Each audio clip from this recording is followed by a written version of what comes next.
Aller au stade, voir un match avec comme ticket son visage, eh bien c'est la norme. Aujourd'hui au Brésil, dans tous les stades de plus de 20 000 places, il y a obligation d'installer un contrôle biométrique, c'est-à-dire soit par empreinte digitale ou par reconnaissance faciale.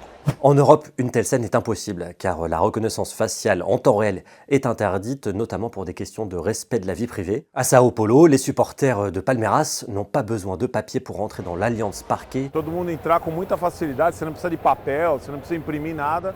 O sistema é muito prático. Pour acheter leur place, ils se prennent en selfie sur leur téléphone et remplissent tout un tas de données personnelles sur une application. Et quand ils arrivent à l'entrée du stade, un écran les reconnaît et les laisse rentrer. En 2023, Palmeiras est le premier club à avoir misé sur cette technologie. Et la même année, une jeune supportrice de 23 ans, Gabriela Anelli, est morte, tuée par une bouteille en verre lancée par un supporter lors d'une bagarre. Grâce au système, le coupable a été identifié sur les caméras de surveillance, puis retrouvé seulement quelques heures plus tard. Ce drame, qui avait suscité une très grosse émotion, a convaincu les autorités de généraliser cette technologie. Le Brésil a aussi donné des idées à d'autres pays. En Première Ligue, en NBA, en NFL, des clubs utilisent cette technologie qui reste très controversée, notamment en cas de fuite de données.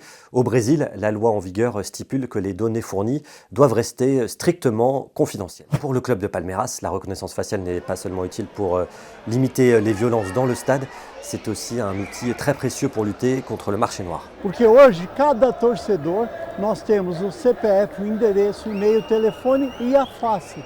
E eu sei aonde esse torcedor está sentado. Et si on est recherché par la justice brésilienne, ce n'est pas une bonne idée d'aller voir un match de Palmeiras. Na medida em que os torcedores compram o seu ingresso, nós enviamos para a secretaria o CPF com os dados do torcedor.